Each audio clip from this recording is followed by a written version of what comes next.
오늘 설교 제목을 하나님이 알던 엘리야는 어디 갔느냐, 제가 그렇게 정해봤습니다. 하나님은 구약 성경을 마무리하시면서 신약이 되면 예수님이 오시기 전에 엘리야가 올 것이다 이렇게 말씀하셨습니다. 곧 메시아가 태어나기 전 이 엘리야가 와서 길을 예비할 것이다 이렇게 말씀하셨어요. 그가 와서 사람들의 마음을, 아버지가 자식들의 마음을 돌이키듯이 그렇게 돌이키는 자가 올 것이다 이렇게 이야기했습니다. 그런데 그의 말을 듣지 아니하면 세상을 심판할 것이다, 이 말라기에 그렇게 말씀하십니다. 그가 누구냐? 엘리야입니다. 말라기에 활동했던 시대와 엘리야가 활동했던 시대는 500년 차이가 나요. 엘리야는 죽지 않고 승천을 하긴 했는데 500년 전에 승천한 거죠. 근데 그가 다시 올 것이다, 죽지 않았기 때문에 다시 올 것이다 이야기를 했기 때문에 이 구약의 성경을 그때 알고 있었던 사람들은 실제적으로 엘리야가 올 거라고 생각을 했던 것 같아요. 그런데 신약 성경은 이것은 세례 요한이다 이렇게 말하고 있습니다. 그래서 우리는 익히 누가복음을 보면 이 주님이 오시리라 하신 말씀을 엘리야가 세례 요한이라는 것을 알고는 있습니다. 그런데 하나님이 그 많은 구약의 선지자들과 제사장들과 왕들 중에서 이 엘리야가 다시 올 것이다 말씀하셨을까요? 그것은 구약에서 가장 하나님이 일을 맡길 수 있는 사람, 신뢰가 되는 사람이 엘리야였기 때문입니다. 엘리야는 북이스라엘의 최악의 왕 아합과 그의 부인 이세벨이 바알과 아세라의 아주 우상에 빠져서 이제 그 모든 북이스라엘과 남유다까지 심지어는 바알의 종교로 이제 바꿔버리려고 했을 때 엘리야가 마지막 보루가 되어진 걸 보게 됩니다.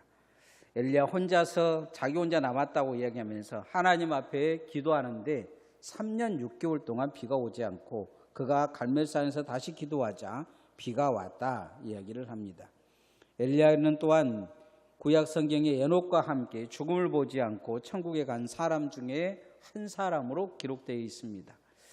엘리야의 이런 모습을 보면 믿음으로는 우리가 근접할 수 없는 어마어마한 믿음과 영성을 가진 사람 같은데 엘리야도 오늘 성경에 보면 우리와 비슷한 사람이다 이렇게 이야기합니다. 야고보서에서 그렇게 이야기하고 있어요. 야고보서 기자는 엘리야는 우리와 같은 심령을 가진 자다 이야기를 하죠. 바알 선지자 400명 앞에 그렇게 당당했던 엘리야는 그 갈멜산을 내려오자 아합의 처 이세벨이 엘리야를 잡아 죽이려고 하자 무서워가지고 노든나무에 숨어 죽여달라고 이야기하는 내용이 오늘 성경 앞에 나와 있습니다. 그렇게 담대했던 엘리야가 쫄아버린 거죠. 영적으로 완전히 눌린 것입니다. 그런데 그렇게 쫄아버린 엘리야에게 하나님은 까마귀를 보내서 먹을 것을 주시고 호렙산으로 부르십니다. 그리고 물어요. 왜 여기 있느냐? 하나님이 왜 여기 있느냐 묻는 그 질문에는 내가 알던 엘리야는 어디 있느냐 이렇게 이야기를 하는 거죠.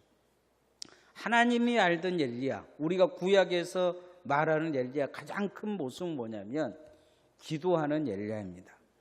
7번이라도 다시 가라, 갈멜산에서 그렇게 기도하던 엘리야는 어디 있느냐 이야기를 합니다. 기도하는 하나님의 종은 어디 갔느냐 이야기를 하죠. 하나님은 우리에게도 물으실 것 같아요. 우리가 삶에서 신앙에서 점점 이제 뭔가 신앙이 나락이 떨어져 가고 그럴 때 기도하던 그때 그 모습은 어디에 있느냐 물으실 것 같아요.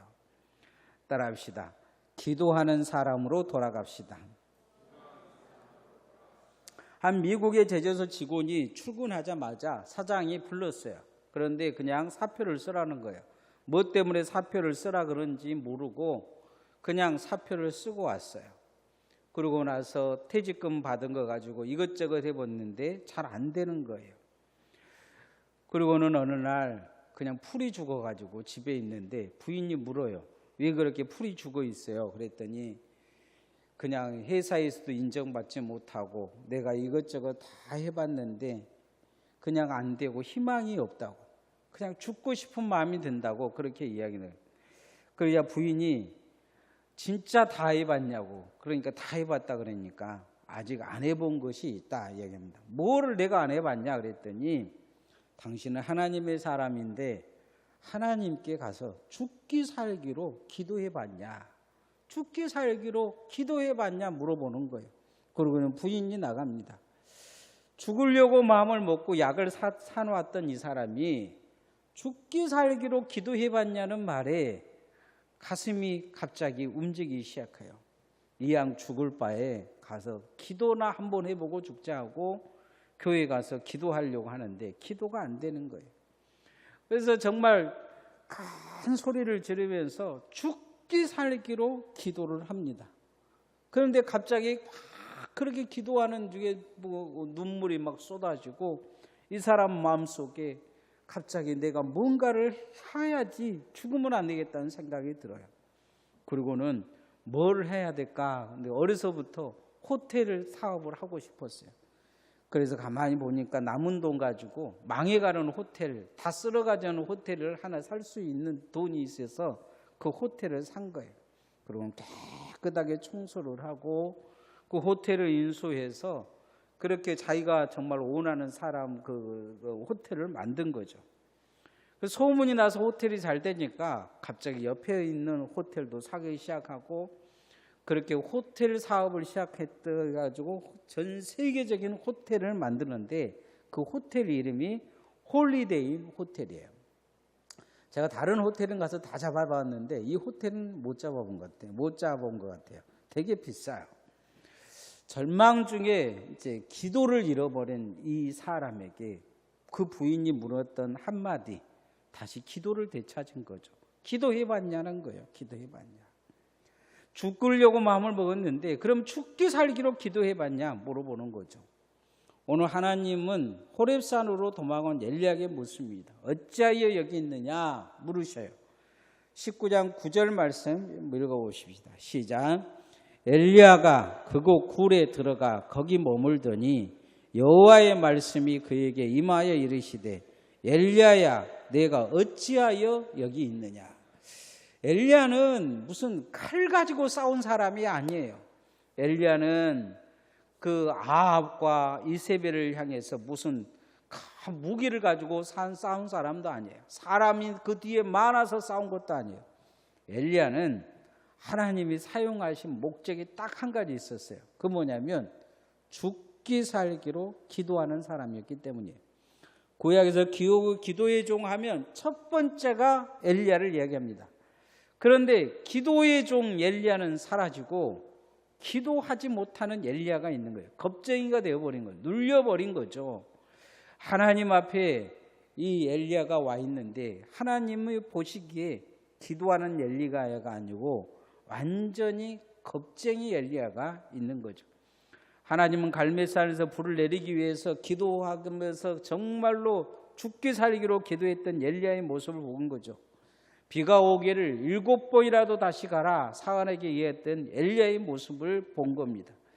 그런데 지금 있는 엘리야는 그런 엘리야가 아니에요. 기도를 잃어버린 거죠. 오늘 우리도 세상에 보면 겁이 날 수가 있어요.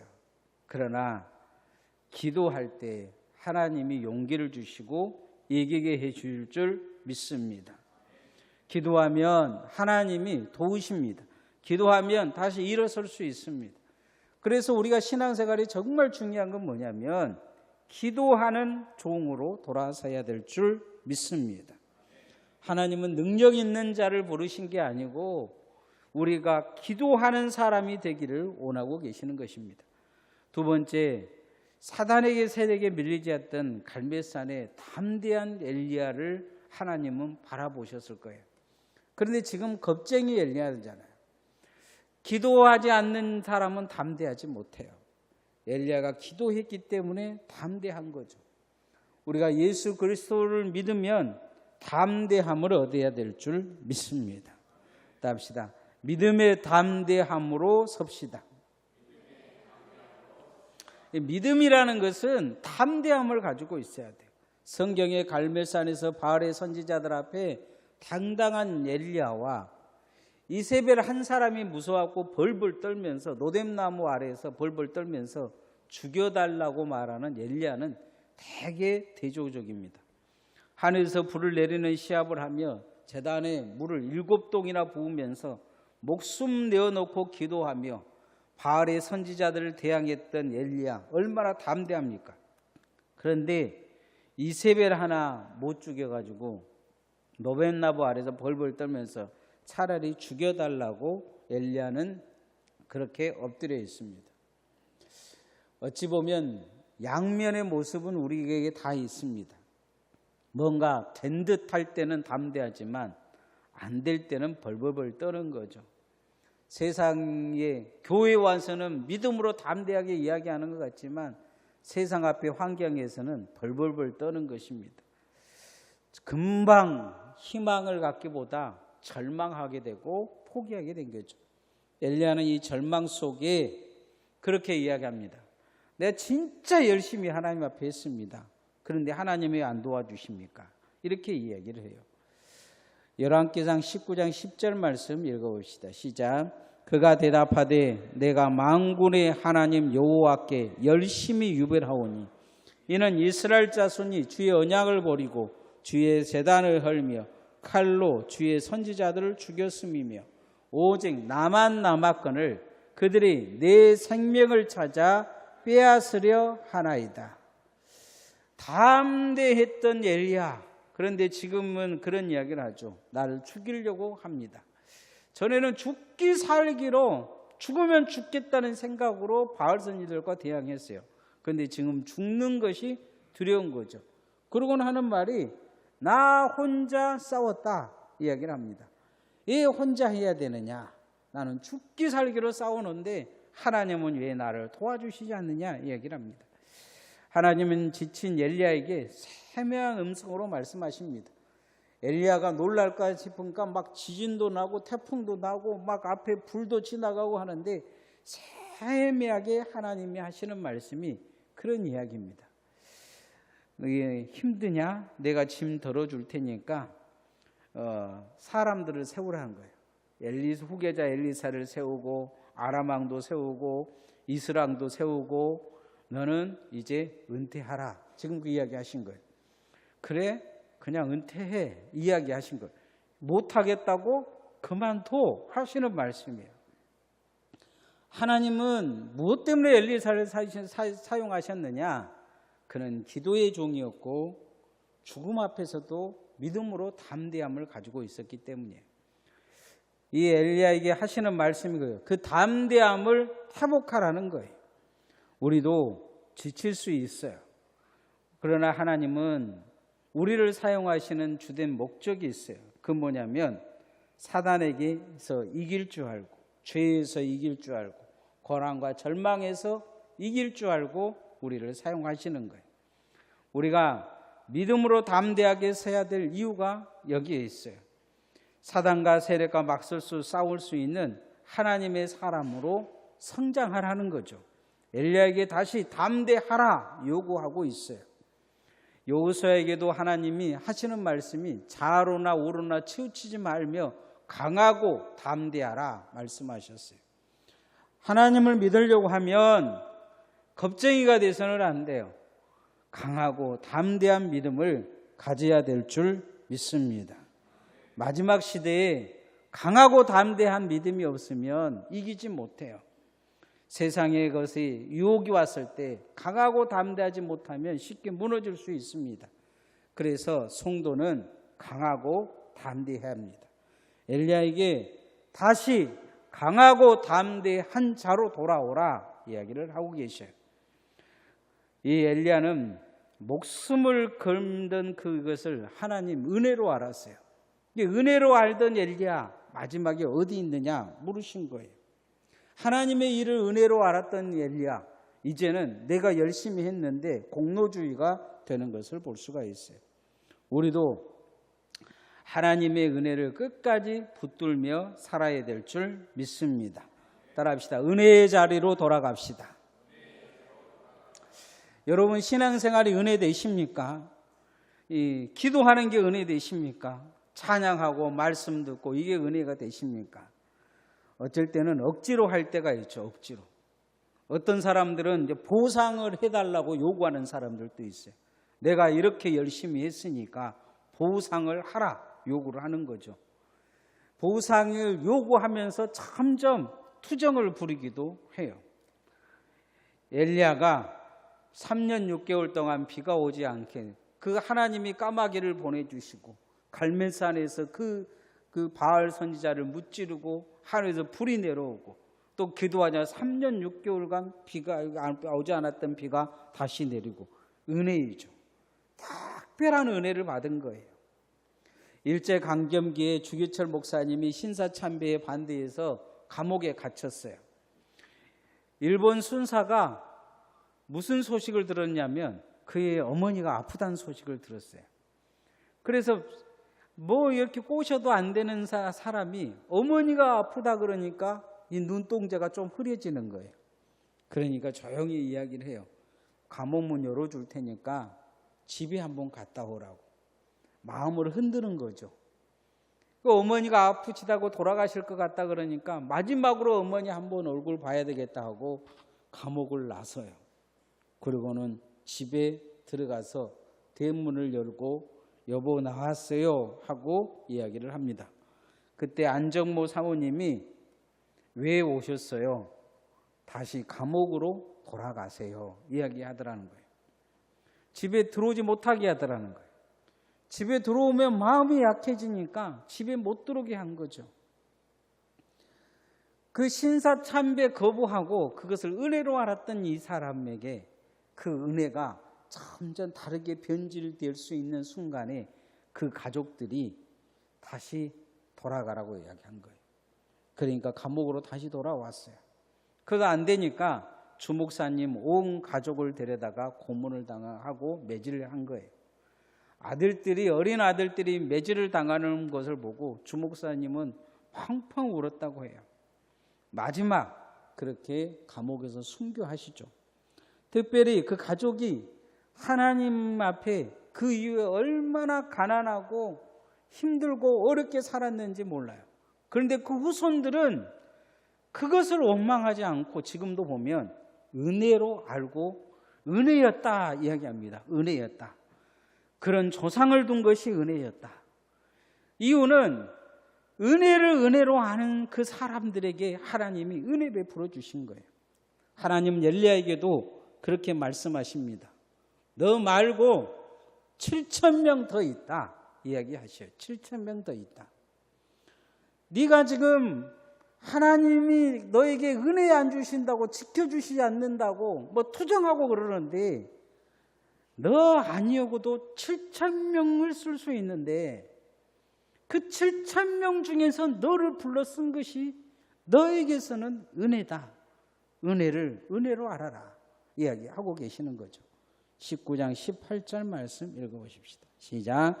그러나 내가 이스라엘 가운데 7,000명을 남기리니 다 바알에게 무릎을 꿇지 아니하고 다 바알에게 입맞추지 아니한 자니라. 엘리야가 그러죠. 나밖에 없습니다. 나밖에. 나 없으면 하나님 어쩔랍니까? 지금 버티는 거죠. 그러자 하나님이 엘리야에게 하시는 말씀이 그런 얘기. 너 은퇴해라.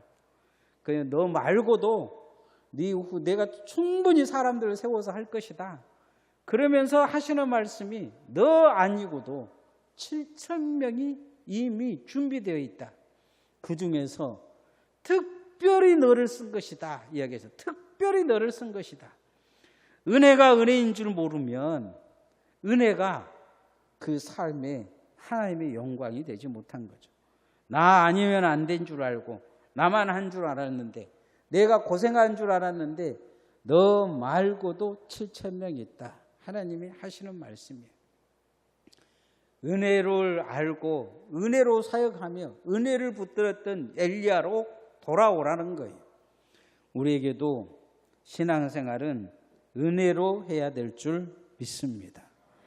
세상 많은 사람들 중에 우리보다 똑똑한 사람들 많잖아요. 우리보다 돈 많은 사람들도 많아요. 하나님이 들여다 쓰면 다 크게 쓰실 분들도 많아요. 그런데 하나님은 그 사람들을 안 부르시고 우리를 부르셨어요. 부족한 우리를 부르신 거예요. 연약한 우리를 부르신 거예요. 그런데 하나님은 그런 우리가 은혜를 모르면 어느 순간 은혜를 거두기 시작하실 거예요. 엘리야도 지금 어찌 보면 구약의 최고의 선지자로 그렇게 부름을 받고 잘 사용되었잖아요. 그런데 위기가 온 거예요. 하나님이 이제 너 안 쓴다 하실 것 같은 느낌이 들지 않습니까? 오늘 우리가 주님을 위해 사는 것이 은혜임을 깨닫고 주님이 나를 먼저 불러주신 거예요. 은혜임을 깨닫고 은혜로 충성하고 헌신하는 주의 종들 되어지시기를 소원합니다. 하나님이 알던 엘리야가 있어요. 하나님이 기대하던 엘리야가 있었어요. 엘리야는 그 기대에 어긋나지 않았어요. 하나님은 기도하는 엘리야를 원했는데 정말 기도하는 엘리야, 이 바알의 선지자들뿐만 아니고 목숨 걸고 기도해서 3년 6개월 동안 비가 오지 않게 하는 엘리야, 이걸 안 거예요. 이 갈멜산에서 비 오기를 그렇게 간절히 기도하는 엘리야의 모습을 보면 비가 오지 않기 위해서도 얼마나 기도했겠어요. 그리고 이 갈멜산에서 불 떨어지길 위해 기도하고 목숨 거는 엘리야를 보면 엘리야는 기도했는데 하는데 목숨을 건 거예요. 그런데 어느 순간 엘리야가 이 기도를 잃어버려요. 자신이 능력이 있고 권세가 있다는 생각이 들고 자기가 기도하면 하나님의 역사가 나타날 거라고 생각을 했던 것 같아요. 엘리야가 절망했던 이유가 뭐일까요? 거기는 아마 성경에 나오지 않는 공간이 있어요. 제가 보기에는 분명히 이세벨을 정리해달라고 기도했을 것 같아요. 근데 하나님이 안 들어주신 거예요. 하나님의 때가 아닌 거죠. 내 기도 안 들어준다고 엘리야 포기하고 기도를 쉬어버린 거죠. 기도하던 엘리야는 사라지고 원망하는 엘리야만 남아있는 거예요. 우리도 신앙생활이 하나님의 뜻대로 기도하고 하나님을 의지하고 하나님 바라보지 못하면 원망하는 성도만 그 자리에 남아있을 것입니다. 담대했던 엘리야는 사라지고 비겁한 엘리야만 남아있는 거예요. 이세벨 앞에 담대하게 가서 선포하고 섰다면 하나님은 그 배우가 되어주시고 이세벨을 그 자리에서 무너뜨릴 수 있었어요.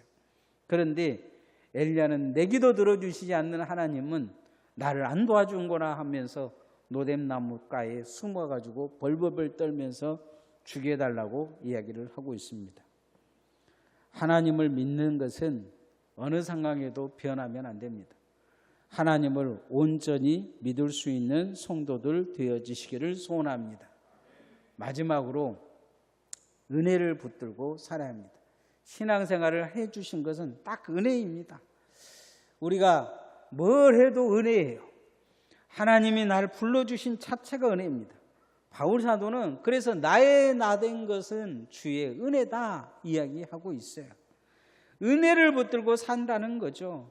자신이 뭘 했다고 이야기하는 게 아니고 어떻게든지 이 죄악된 삶, 이 스데반을 집사님을 죽였던 살인자, 교회를 무너뜨렸던 교회의 방해자, 해방꾼이었던 그를 이방인의 사도로 하나님이 세우신 것은 은혜였던 거죠.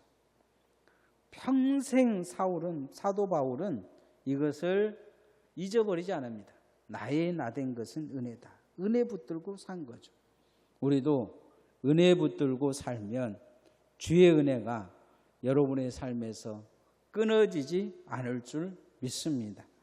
작은 것 하나라도 주신 것이 은혜요.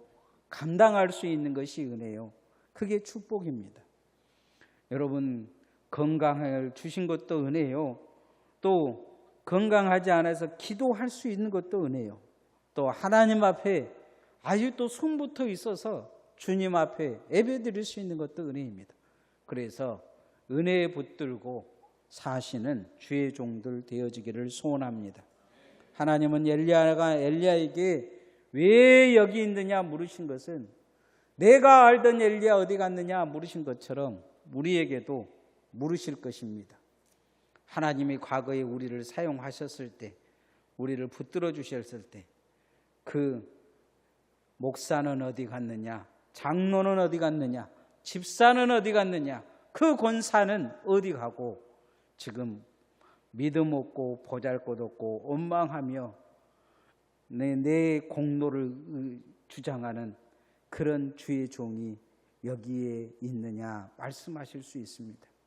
다시 그 믿음을 회복하며 주님이 원하는 그 종 되어지기를 소원합니다. 이제 같이 기도하십시다. 하나님 앞에 우리가 다시 한번 기도의 종으로 서게 달라 그래 기도하십시다. 어떤 상황이든지 세상에서 지지 아니하며 담대함으로 믿음으로 이겨갈 수 있는 하나님의 종 되게 달라고 기도하십시다. 하나님 앞에 은혜의 힘을 알고 은혜로 내게 맡겨주신 일들을 잘 감당하고 그렇게 은혜가 은혜 되게 하는 하나님의 종 되게 달라고 이 시간 같이 기도하십시다.